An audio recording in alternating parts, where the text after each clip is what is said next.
¿Cómo andan? ¿Bien? Muy bien. Bueno, qué bueno el banquito de acá, Aldo. Gracias. No sé si es algo que nos lo dejan para nosotros. A nuestra medida. ¿Cómo andan? ¿Bien? Aldo decía un poco ahí que cuente, pero bueno, un segundito nada más. Yo estaba en Derqui, Pilar, esa era la iglesia donde estábamos, donde crecimos. Nos casamos con Meli, que era de acá de Sarandí, Vicente López, Melina Lafit, sobrina de los Pi. Y hemos venido acá a la iglesia de Vicente López. ¿Sí? Nosotros, ya Meli oraba por trabajar en su barrio, en una iglesia que está cerrada en Escalada.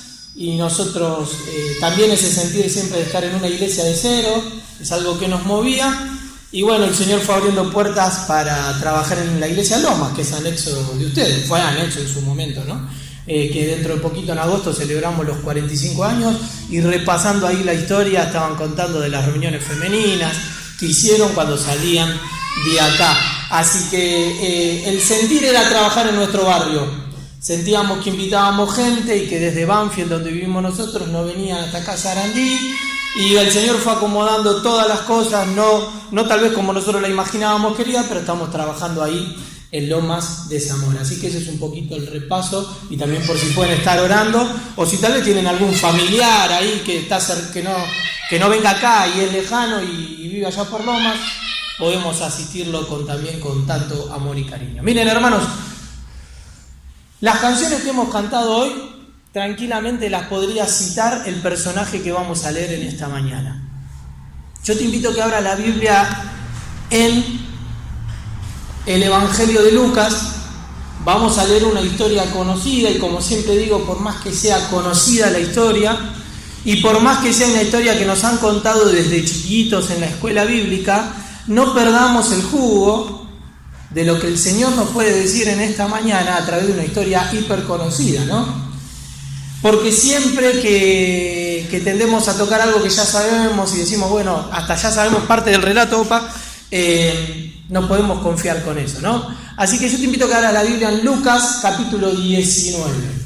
Y como decíamos, la canción que ahí ha escogido el grupo Alabanza junto con Aldo, tranquilamente, como la cantó David, tranquilamente la podría cantar Zaqueo, que es el personaje que vamos a ver en esta mañana. Lucas capítulo 19.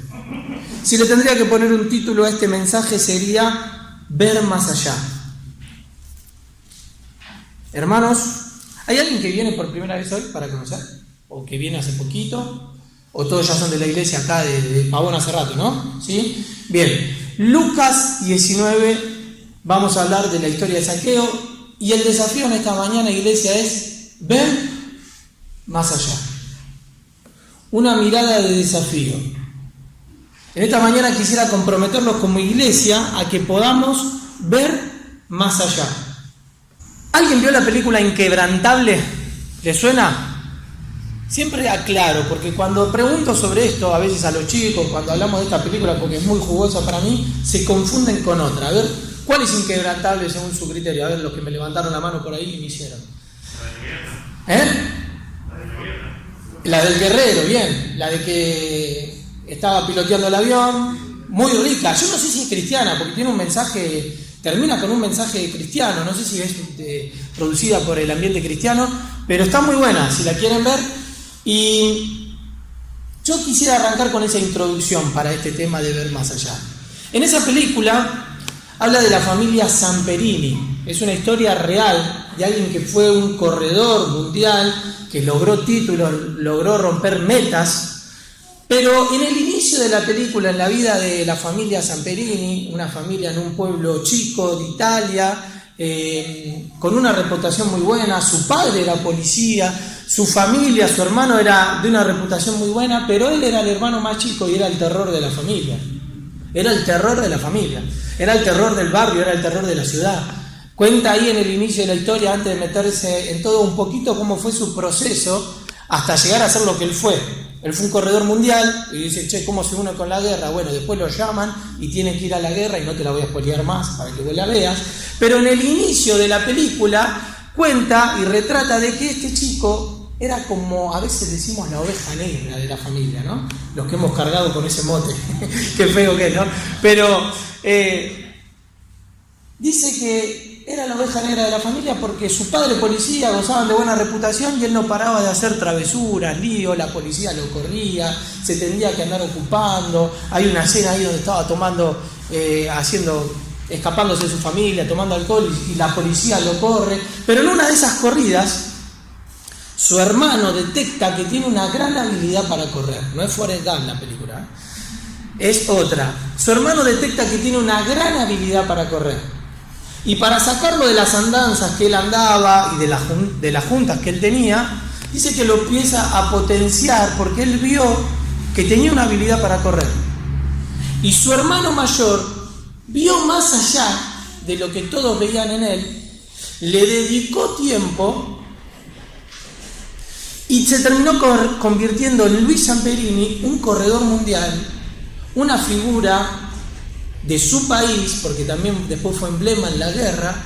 Pero todo este final empieza con un chico, un adolescente, que en sus travesuras, que ya estaban pasando un poco de grado, su hermano pudo ver más allá. Y le dedicó tiempo, lo potenció, lo sacó de lo que él andaba. Ese chico encontró un propósito, un rumbo, y ese chico se terminó convirtiendo en Luis Zamperini. Yo creo que entre los bancos de las personas que estamos hoy acá, sin duda nos podemos sentir identificados con esta historia.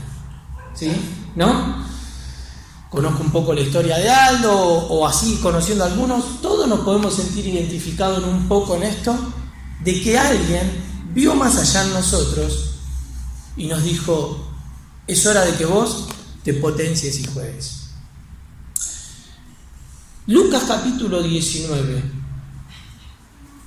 dice que, después nos vamos a adentrar un poco, y la pregunta de lo que hacía si alguien no venía acá es porque a veces cometemos, hablo de mí, ¿no? De lo que a veces nos toca predicar, de cometer el error de dar por hecho que todos conocen la historia. Bueno, en algunos momentos nos vamos a detener, espero que no se vaya el tiempo, nos vamos a detener en algunos detalles que van a ser más jugosos que la historia la sepamos todos. Lucas 19 dice: y habiendo entrado Jesús en Jericó, iba pasando por la ciudad. Y sucedió que un varón llamado Zaqueo, que era jefe de los publicanos, no voy a terminar de leer antes de explicarte para que el que no lo entienda, cuando vayas escuchando el relato lo entienda. ¿Quiénes eran los publicanos? Y él era jefe. Eran personas que cobraban impuestos para Roma. Zaqueo, como vamos a leer al final, era judío, porque al final del relato vamos a decir que el Señor Jesús dijo: por tanto él también es hijo de Abraham. Era judío. Era un traidor porque estaba cobrando impuestos para el imperio opresor.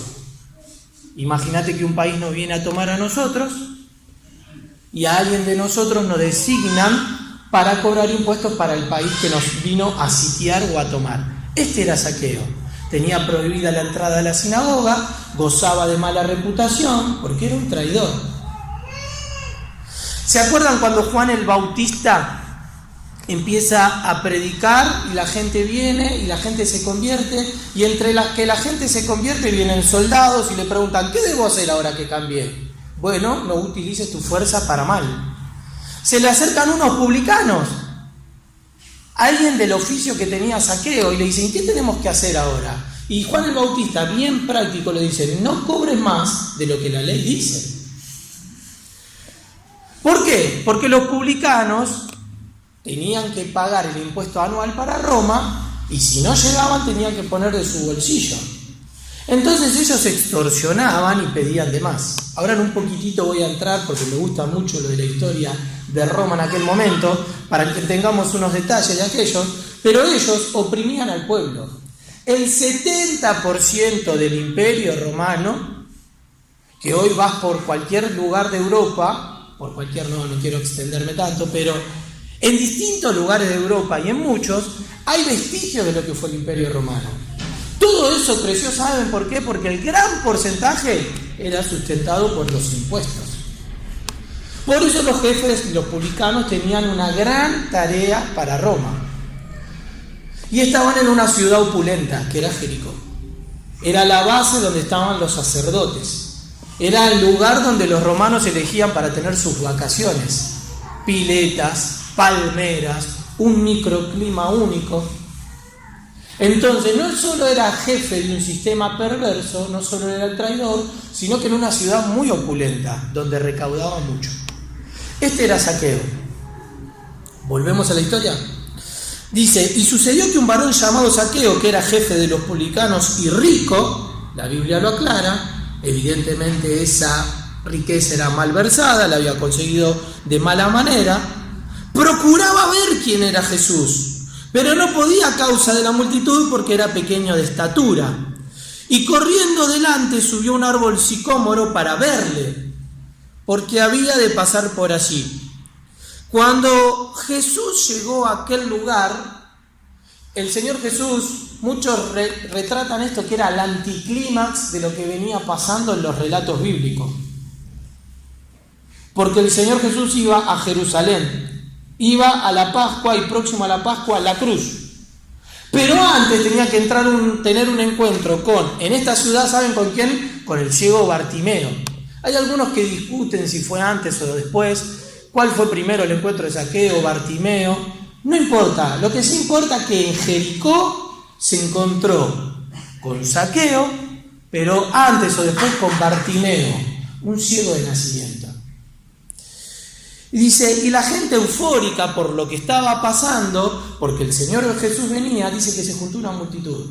Y él, para verlo, como era peticito, dice la estatura, que era de baja estatura, se tuvo que subir a un árbol sicómoro para verle. Cuando Jesús llegó a aquel lugar, miró hacia arriba. Y este es el desafío en esta mañana, iglesia. Hizo este ejercicio, mirar. Y le vio.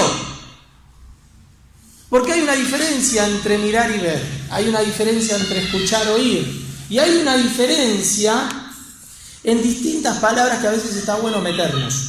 Dice, y cuando Jesús llegó a aquel lugar, mirándole hacia arriba, le vio y le dijo, Zaqueo, date prisa, desciende, porque hoy es necesario que yo pose en tu casa. Entonces él descendió a prisa y le recibió gozoso. Al ver esto, todos murmuraban, porque siempre los religiosos y los críticos van a estar, diciendo que había entrado a posar con un hombre pecador. Tantos en esta ciudad prominente vas a ir a entrar a comer a la casa de Zaqueo. Entonces Zaqueo, puesto en pie, dijo al Señor, he aquí, Señor, la mitad de mis bienes doy a los pobres, y si en algo he defraudado a alguno, se lo devuelvo cuadruplicado. Respuesta del Señor Jesús. Jesús le dijo, hoy ha venido la salvación a esta casa, por cuanto también él es hijo de Abraham. Y después sigue diciendo el versículo 10, porque el Hijo del Hombre vino a buscar y a salvar a lo que se había perdido. Hasta acá nada más con la lectura de la palabra de Dios. Simplemente un pequeño paréntesis antes de entrar en el tema. Cuando Zaqueo devuelve todo cuadruplicado, no es condición sine qua non, condición esencial para ser salvo. Porque nunca la salvación fue y será por obras. Siempre la salvación es por gracia, regalo no merecido, por medio de la fe.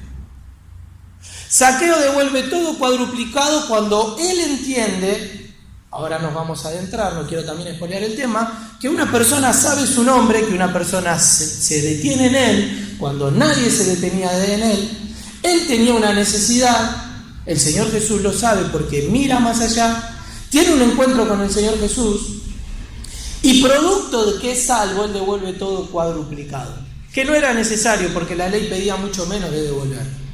Pero él dice, yo devuelvo todo cuadruplicado. Pequeño paréntesis, por si alguien nos está escuchando, o por si en sus casas, o si hay alguien acá que todavía es bueno recalcar esto, la salvación no es por obras, sino que es por gracia, pero Zaqueo devuelve todo cuadruplicado. ¿Es necesario hacerlo? Eso fue un síntoma. El Señor no nos pide eso. El Señor lo que pide es que hagamos frutos una vez que somos salvos. Y uno de los frutos que Zaqueo mostró después de la salvación es devolver cuadruplicado. Ahora dijimos que el tema es mirar más allá. ¿Y cómo empezó todo? ¿Cómo empieza todo? A mí me gusta mucho entender el contexto para entender qué es lo que había pasado. ¿Qué es lo que pasa? Porque a veces nosotros leemos cosas y pensamos que están en el aire. Miren, hace 2000 años la civilización romana había planteado planteado y plantado su imperio y había sembrado el terror. ¿Alguna vez alguien escuchó acerca de la Pax con X, la Pax Romana? La paz romana no era obtenida por el diálogo, por la democracia. ¿Por qué era obtenida la paz romana? Algunos lo llamaban la paz de los sepulcros. La paz de los sepulcros. No era concedida a través de la razón. Los romanos iban y conquistaban, oprimían al pueblo. En un día, otra de las películas que es parte de la historia, ¿se acuerdan la rebelión de Espartaco? 6.000 cruces se podían llegar a levantar en un día. La cruz donde muere el Señor Jesús era una muerte habitual para los romanos. Ellos crucificaban, era su sistema de tortura y de muerte. Pero en un día se podían llegar a levantar 6.000 cruces. Síntoma de decirle, no es por acá. Cuando un esclavo se quiso hacer la rebelión y decir, saquemos a Roma. Lo conquistaron, lo volvieron a tomar y levantaron como diciendo, no es por acá. El circo romano empezó con hombres haciendo malabares. Y como esto aburrió a la gente, empezaron a hacer peleas entre ellos. Y como esto aburrió a la gente de ver peleas, empezaron a matarse, empezaron a tirar fieras, empezaron a tirar cristianos, hasta que se terminó degradando tanto que tiraban fieras que tenían relaciones con los humanos. Ahora esa frase vos la habrás escuchado, pan y circo. ¿Por qué pan y circo? Porque mientras Roma le tiraba pan, en el circo seguía conquistando. Por eso otra frase conocida, todos los caminos conducen a Roma. Porque mientras Roma tenía al pueblo entretenido, seguía oprimiendo, seguía creciendo su imperio. Pero la base del crecimiento del Imperio Romano, que como hemos dicho, llegó a distintos lugares y como todos, la gran mayoría de los historiadores coinciden, que termina cayendo por su propia decadencia, era un imperio donde la dignidad humana no valía nada. Era un pueblo donde la dignidad humana no valía nada. Pero en ese contexto nace el Señor Jesús, donde había una ley que iba en contra de él, en un burrito, en un buey, una madre va llevando al Hijo del Creador, y en ese camino, en ese nacimiento, nace, crece, vive, es el contexto donde nace el Señor Jesús, en un contexto donde la dignidad humana no valía nada, donde la esclavitud se abolió mucho tiempo después y donde hemos hablado un poquito de todo lo que te hemos dicho. Ahora, él habla durante 3 años, saltemos, él habla durante 3 años de su tiempo de ministerio. No escribe ningún libro, no maneja ningún ejército, se rodea de pecadores, pero dio vuelta a toda una sociedad. Y esto hay que explicarlo.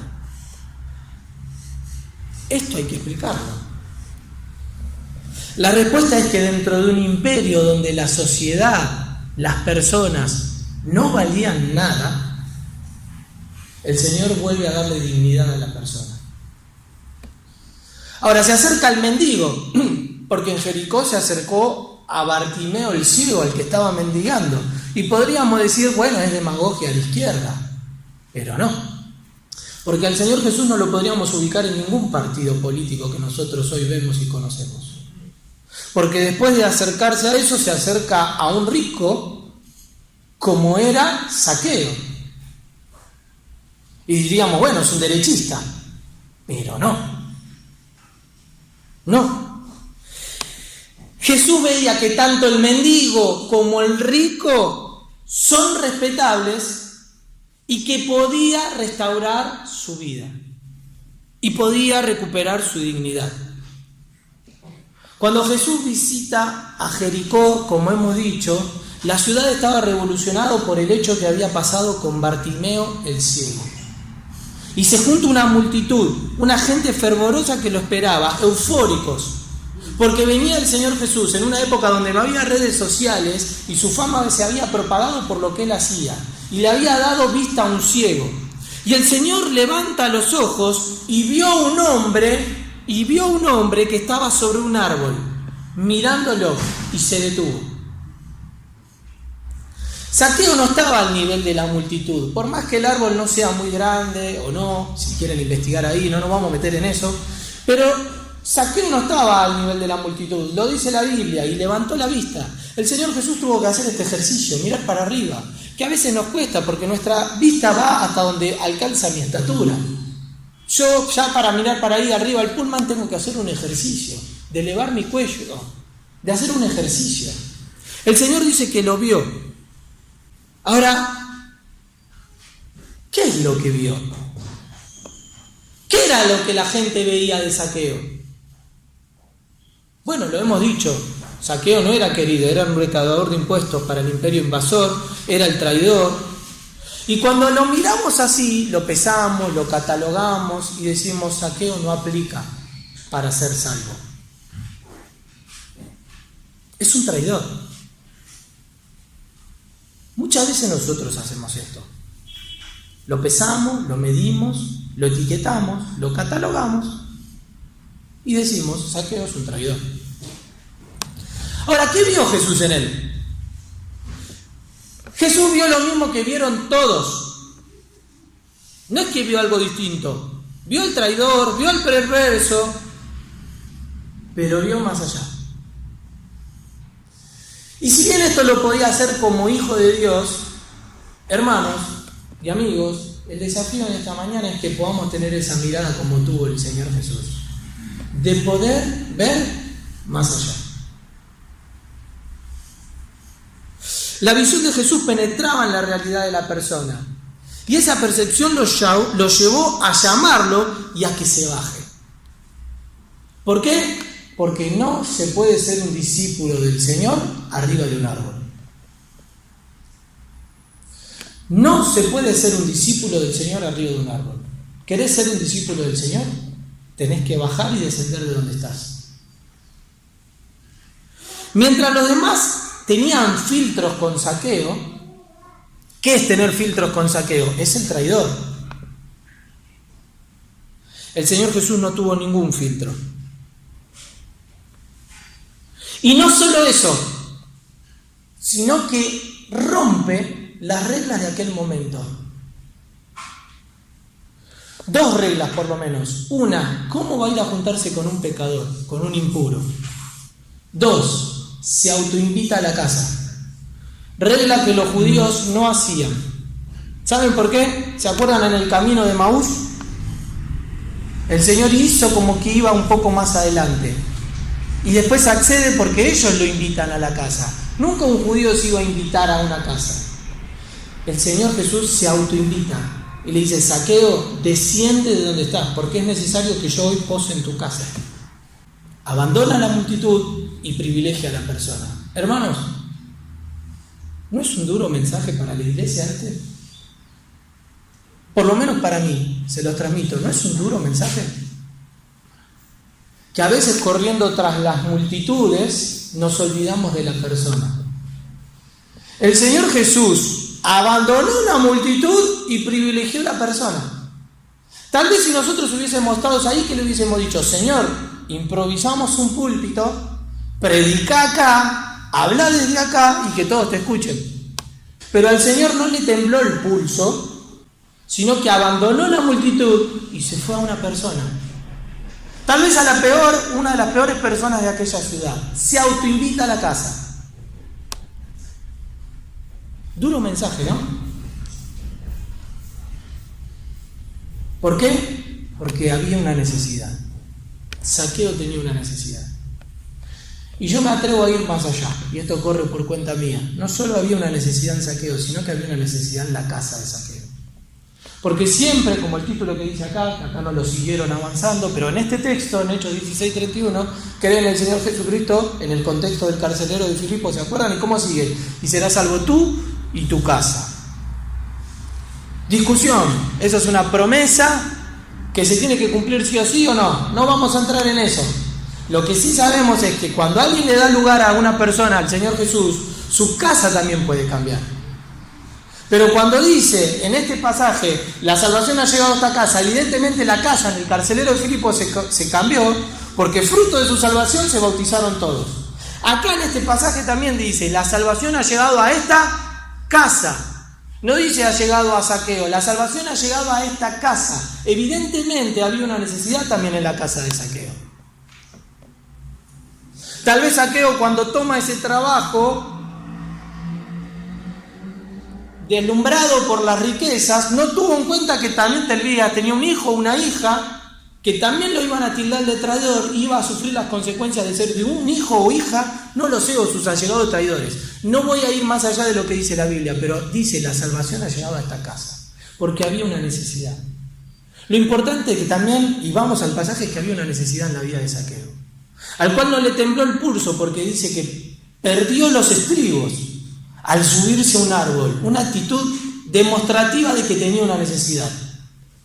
Benditas esas demostraciones que nos llevan a olvidarnos de lo que pueden pensar los demás para acercarnos a Jesús.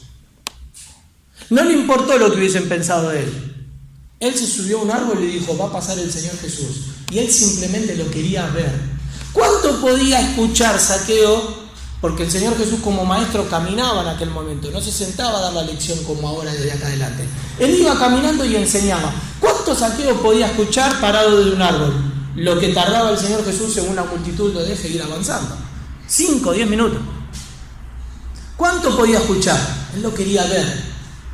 Pero el Señor Jesús hizo esto, hermanos, que es el desafío en esta mañana. Vio más allá. No se quedó con la etiqueta y con el rótulo. Vio más allá. Cuando solo nos detenemos en eso podemos caer en decir, no reúne los requisitos para ser salvo. Es homosexual. Es un adicto, lleva el pañuelo verde en la mochila, yo lo vi. Y cuando caemos en tirar todos esos rótulos, perdemos de vista a quienes podemos alcanzar. Yo no estoy de acuerdo con todas las cosas que dije, lo aclaro por si las dudas. Pero lo que sí sé es que nosotros crecimos en esta generación, no otras generaciones, sino nosotros que estamos llamados a mirar más allá para tratar de ganar a aquellas personas. Somos nosotros los que estamos en este tiempo, que tenemos que levantar la voz, que tenemos que dar unas respuestas a lo que este mundo pregunta y busca soluciones huecas. Y el cristiano, el Hijo de Dios, es el que tiene la respuesta a esto. Pero si nosotros nos callamos, pero simplemente nosotros rotulamos, etiquetamos, si nos alejamos, vamos a ser un pequeño pueblo muy feliz acá adentro. Y acá adentro no se producen simplemente los cambios. Estamos llamados a afectar en el entorno en donde estamos. Y para eso, el desafío que le quería traer en esta mañana es que podamos renovar nuestra visión y ver más allá. El Señor Jesús no está hablando de la iglesia. Ustedes estudian en el Müller. Y cuando estudiamos eclesiología vamos a Hechos. Pero en el contexto de todo el Evangelio, el Señor Jesús le estaba pegando en la mente a sus discípulos y a los suyos diciéndoles, ¡es por acá!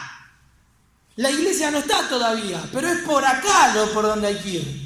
Porque en esta historia le estaba pegando a los discípulos en la mente diciéndole, porque acá dicen todos murmuraban. Y entre todos esos murmuraban estaban los 12. ¿Cómo se detiene con Zaqueo? Es un cobrador de impuestos. Aún cuando entre los 12 había otro cobrador de impuestos, que era Leví, Mateo. Y no solo lo había salvado, sino que lo llamó a ser uno de los suyos. Pero ahora Mateo se olvidó de dónde había salido. Dice que también empezó a murmurar. ¿Cómo se junta con Zaqueo? Y el Señor le estaba diciendo, ver más allá. Es una persona en un imperio, en un momento, en un contexto donde la dignidad no valía nada. Pero el Señor Jesús puede restituirlo. Puede restituirlo porque estaba enajenado. ¿Se acuerdan de la parábola del hijo pródigo cuando dice, y volviendo en sí? Porque el hijo pródigo había perdido los estribos y se había salido del camino. Y el Señor Jesús retrae a eso que dice, y volviendo en sí. Yo creo que Zaqueo en ese encuentro tuvo ese, y volviendo en sí. Se dio cuenta con quién estaba. Pregunta para ir terminando, porque podríamos hablar mucho más. Y la hora avanzó. ¿Cuántos pródigos hay a nuestro alrededor? ¿Los viste? ¿Los veo? Primer gran paso para un cambio, detectar lo que me está pasando. Esa frase a veces que son latiguillos, pero están buenas, ¿no? El primer paso no te lleva a donde querés ir, pero sí te saca en donde estás. Primer paso, iglesia, ¿los vimos? ¿O los necesitados son parte de la escena? Encima están en un lugar estratégico acá. ¿Los necesitados son parte de mi vecino, el barrio, y no los veo? Primer gran punto, ¿los detectamos? Segundo punto, si los detectamos, ¿qué estamos haciendo? ¿Qué estás haciendo? Vuelvo a decirte que no te vengo a hablar acá desde el lugar yo poderoso, no, Yo día a día tengo que ser sacudido con este tema. Cuando voy en el subte, cuando voy en el tren, cuando vuelvo, cuando quiero tener solo tiempo para mi familia, ¿qué hacemos? ¿Cuántos pródigos hay a nuestro alrededor? Jesús viene a un mundo violento. Jesús hace su tabernáculo entre nosotros. Elige ese momento, ese contexto, para darnos a entender que el cambio es de adentro hacia afuera. Jesús se detiene con todas aquellas personas que nosotros diríamos, no, caso perdido. Jesús se detiene con la samaritana, con una mujer en aquel momento que fue a buscar el agua al mediodía, donde nadie iba al mediodía, o iba a la mañana o a la noche, pero ella iba al mediodía, seguro, porque no quería tener ese prejuicio o ver esas miradas que la cargaban, diciéndole que era una mujer pecadora. Tal vez se sentía como Zaqueo e iba a buscar agua en ese momento, pero el Señor Jesús despacha a los 12 discípulos y tiene un encuentro con ella, que nosotros diríamos, no, caso perdido. 5 maridos has tenido. Y el Señor Jesús se detiene en ella y a partir de ella muchos samaritanos creen. Es mujer de aquel momento. ¿Cómo un maestro va a hablar con una mujer? ¿Cómo un maestro va a hablar con una mujer a solas? ¿Y cómo el maestro va a hablar con una mujer a solas? Una mujer pecadora y encima samaritana. Pero el Señor Jesús le estaba pegando en la mente a sus discípulos y a los suyos diciéndole, hay que ver más allá. El Señor Jesús se detiene con María Magdalena, que nosotros diríamos, no, es una endemoniada. ¿Cómo con María Magdalena? Pero el Señor Jesús se detiene. Y María Magdalena fue la que le va a llevar las flores al Señor Jesús y la que está viéndolo resucitado. Y el Señor Jesús ve más allá. El Señor se detiene todas aquellas personas que nosotros diríamos, no, caso perdido.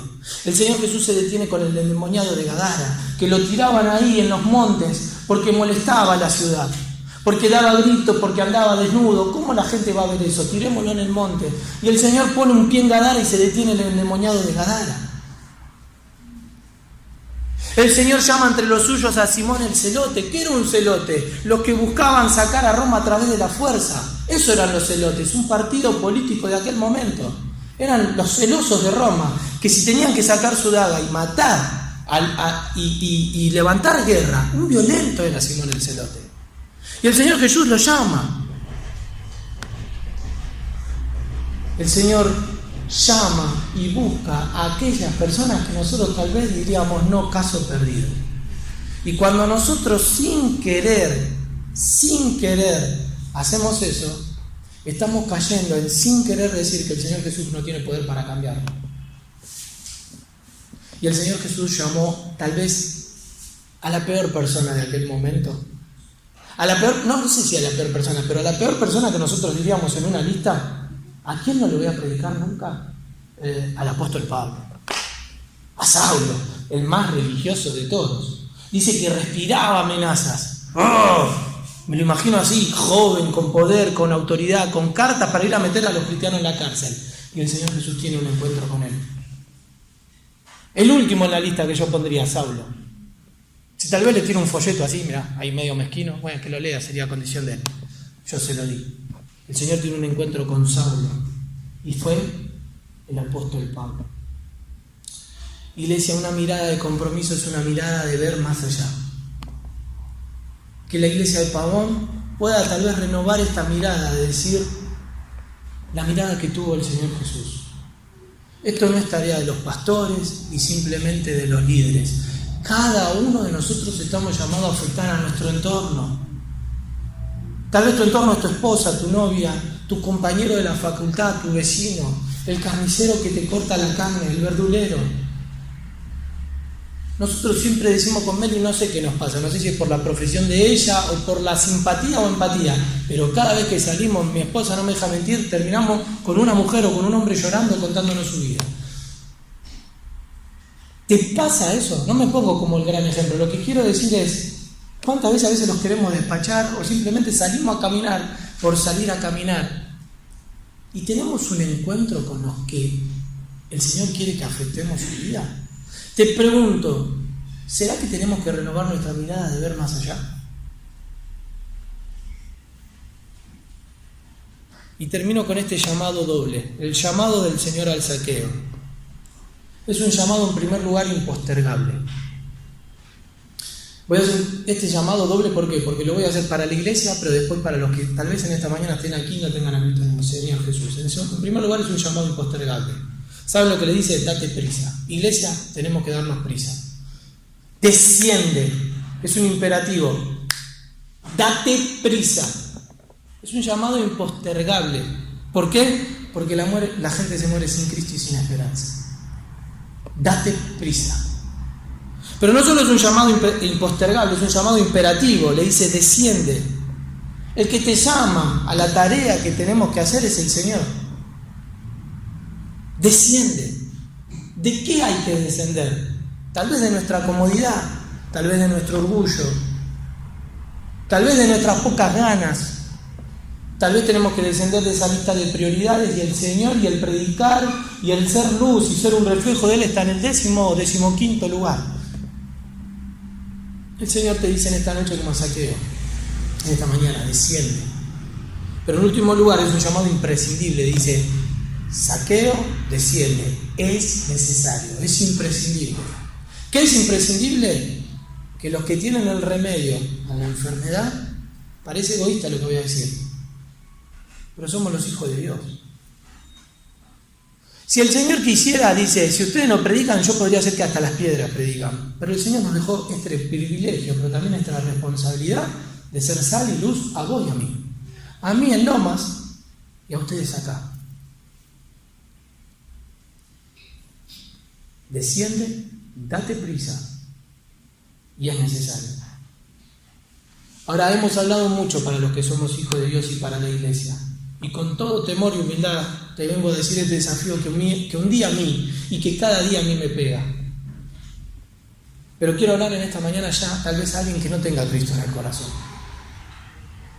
Mirá, si vos te querés esconder como Saqueo y simplemente viniste a ver, quiero decirte que este era como un juego del cazador buscado. ¿Cómo era? Es el que está haciendo, al que vas a buscar ya te conocía. Dice la Biblia que nosotros le llamamos a Él porque Él nos amó primero. El Señor Saqueo quería ir a ver a Jesús, pero el Señor Jesús sabía su nombre. Le dice, lo llama por su nombre. Le dice Saqueo. ¿Sabes por qué? Porque Él te conoce. Porque vos pensás que te estás ocultando o estás tras de un árbol por tu vergüenza, por tu reputación, por el rótulo o la etiqueta que te pone el mundo y la sociedad. Divorciado, drogadicto, con aquella tentación, no sé qué rótulo. Pero tal vez llegás en esta mañana o escuchás en esta mañana, el Señor te llama por tu nombre. No por ese problema que tenés, por esa patología que tenés, por ese trastorno que tenés. Ahí va el mentiroso, ahí va el borracho. El Señor te llama por tu nombre y te dice Saqueo. Como le dijo a Saqueo en aquel momento, te dice Matías, Fede, Eliseo, Claudia, Adriana, como te llames. Es un llamado, como decíamos, impostergable. El mismo llamado para la iglesia también te lo quiero hacer para vos. El Señor te lo hace a vos. Date prisa. Es impostergable. No dejes para mañana lo que puedes tomar esta decisión hoy. Desciende. Porque no solo es impostergable, es un imperativo. Porque si escuchaste la palabra de Dios, Saqueo no tenía otra opción. En realidad tenía otra opción, seguir arriba del árbol, pero no hubiese sido Saqueo. Pero en último lugar, es un llamado imprescindible. Es necesario que yo pose hoy en tu casa, le dice el Señor Jesús. Se autoinvita. Es un llamado a que Él quiere tener una relación con vos. Pero la llave y la manija de la puerta está de este lado, del lado del tuyo. Él nunca va a abrir la puerta.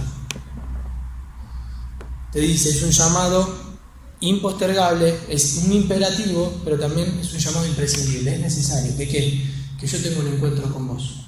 ¿Por qué?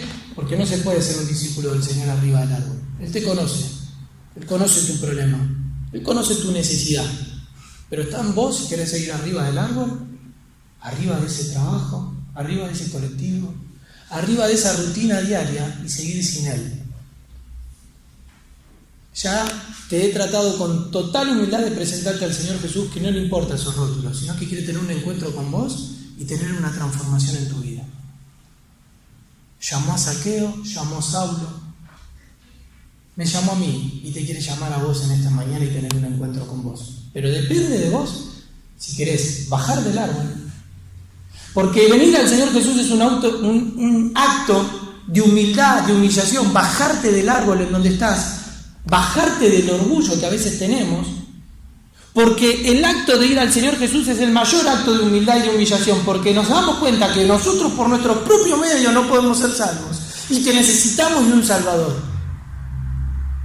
Pero ese acto lo tenés que hacer vos y lo tengo que hacer yo. Es descender, es darnos cuenta que no podemos y acudir a Él y abrirle la puerta de tu casa, de tu corazón, de tu intimidad, porque Él quiere tener una relación con vos. Ya te ha mostrado que no le importa el rótulo, no le importa cuánto hayas hecho. Lo que Él quiere es ver más allá y potenciarte muchísimo más de lo que en los ejemplos que hemos dado, sino darte vida y vida eterna. Pero la decisión es tuya. Hermanos, el desafío doble. Para la iglesia, para que podamos ver más allá, la mirada que tuvo el Señor Jesús. Para los que están en esta mañana y no tienen a Cristo, el Señor ve más allá y quiere tener un encuentro con vos. Inclinamos la cabeza y reflexionamos. Y en esta actitud algún hermano va a terminar orando, pero para los que somos hijos de Dios, que reflexionemos en esto. Ver más allá. Iglesia, estamos llamados a ser sal y ser luz. Y para eso tal vez en esta mañana tenemos que renovar nuestra mirada de cómo vemos al prójimo, de cómo vemos a nuestro vecino, a nuestro compañero de facultad. Y a los que no son hijos de Dios, el Señor ve más allá y quiere sacarte de la condición en donde estás. Agradecemos a Dios por la palabra, oramos. Oh Dios, gracias porque podemos detenernos a considerar tu palabra en esta hora y pensamos en este llamado que tú renuevas para cada uno de los presentes. Para algunos, Padre, significará mirar más allá de nuestra diaria rutina y darnos cuenta que hay necesidades que no estamos cubriendo. Pedimos que bendigas a la iglesia para que podamos ver estas necesidades. Y tal vez otros aquí presentes, Padre, que nos visitan, que escuchan la palabra, pero que no toman decisión. La necesidad de que abran su corazón para que Cristo pose en sus vidas y more en su casa. Señor, nos conoces a todos y pedimos que tu palabra sea aplicable a cada uno en particular. Que haya visión espiritual, pero también haya decisión por Cristo en esta hora. Y alguna persona puede decirle a Cristo: Señor, quiero que entres en mi corazón, quiero que entres en mi casa, quiero que me salves. Oramos para que tu palabra trabaje en cada uno de los presentes en esta manera. Y te damos las gracias por hablarnos como siempre lo haces. En el nombre de Cristo Jesús. Amén. Muy bien. A todos gracias por estar. Si hay alguna duda, como siempre decimos, no te vayas. Queremos ayudarte para que tomes tu decisión personal por Cristo.